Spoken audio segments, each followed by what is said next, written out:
Welcome to The Explainer. So today we're talking about a true legend, Warren Buffett.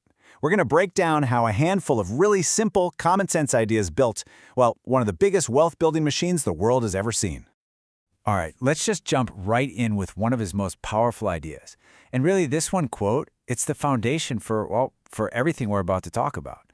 See, it's not about some secret formula or doing crazy, extraordinary things. It's about doing this simple stuff, but doing it over and over again with incredible consistency and a whole lot of patience. So you gotta ask, right? How does this guy, who's famous for his simple lifestyle, he still lives in the same house he bought back in 1958, how does he become the Oracle of Omaha? I mean, the numbers behind his success, they're almost hard to even wrap your head around.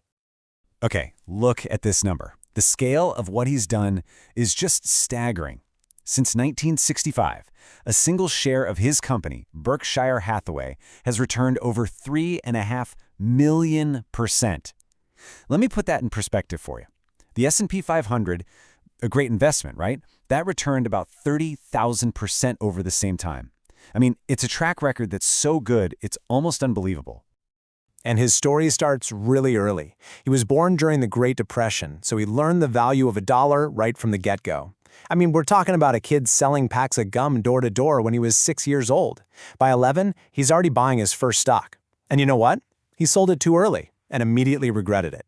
That one little mistake taught him a huge lesson about patience that really would shape his entire life.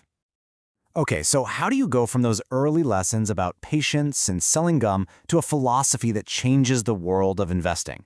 Well, it wasn't like he just had one secret aha moment.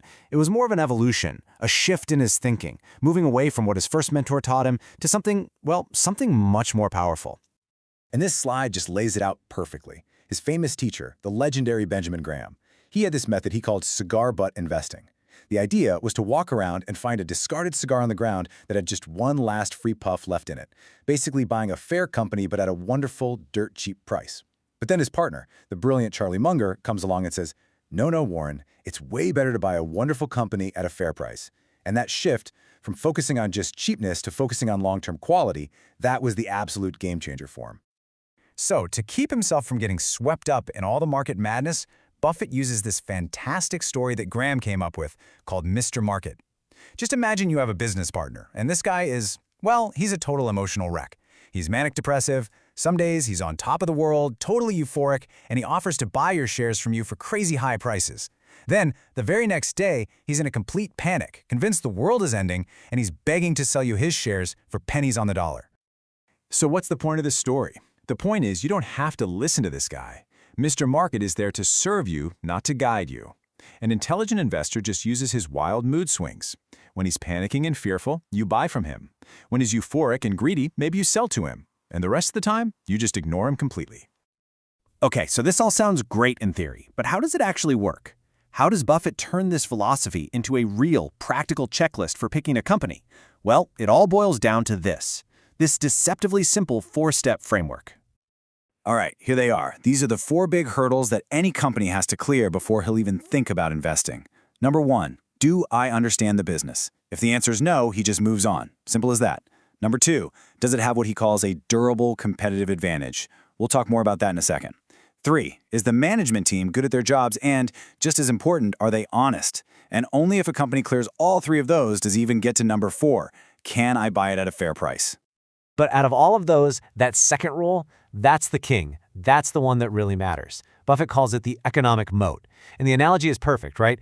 Just like a moat around a castle protects it from invaders, a company's economic moat protects its profits from competitors. This one idea is what separates the truly great, long-lasting businesses from the ones that are just a flash in the pan. And this is a great breakdown of what those moats actually look like in the real world. You've got things like intangible assets. Think about the Coca-Cola brand name. It's taken them over 100 years to build that trust. You can't just replicate that overnight. Or the network effect, like with Visa. The more stores that accept it, the more people want the card. And the more people have the card, the more stores want to accept it. It's a virtuous cycle. These things aren't just small advantages. They are huge, structural barriers that make it almost impossible for a competitor to come in and steal their business. But you know what's interesting? You could have the perfect checklist, you can understand all of this stuff, but Buffett always says that the most important thing isn't how smart you are. It's not your IQ. It's your temperament. It all comes down to mastering your own emotions. And this right here, this is probably his most famous quote ever. Be fearful when others are greedy, and greedy when others are fearful. It sounds so simple, right? But actually doing it, man, that is incredibly hard. It means you have to have the guts to be a contrarian, to literally go against the crowd when everyone else is either panicking or partying. So let's get practical. What does that actually mean? You know, when the news is freaking out about a market crash, or everyone you know is talking about some hot new stock that's going to the moon, how do you use this idea to guide what you do? Well, it means you have to learn to turn off the noise. It means having the discipline to see a market panic not as a disaster, but as a sale. It's a chance to buy those wonderful companies you love at a discount. And this part is just as hard, it means having the discipline to stay away from the party when everyone else is getting euphoric and throwing money at speculative bubbles. It really boils down to this. You have to trust your own homework, your own rational analysis, not the emotions of the crowd. And he's very clear that this kind of emotional discipline isn't something you're just born with. Nope, you have to build it brick by brick through good habits. I love this quote. The chains of habit are too light to be felt until they are too heavy to be broken.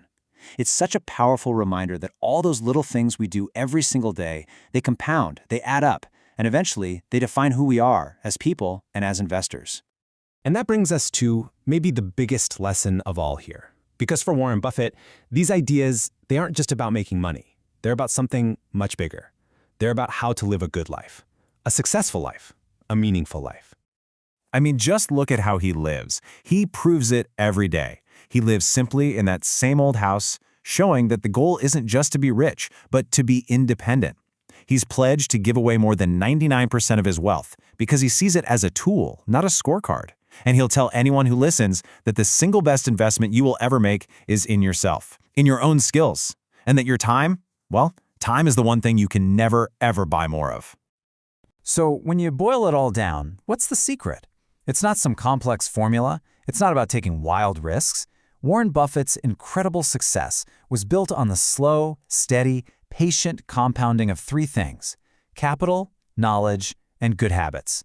And that really leaves us with a pretty powerful question to think about, doesn't it? Beyond just money, what will your greatest investment be?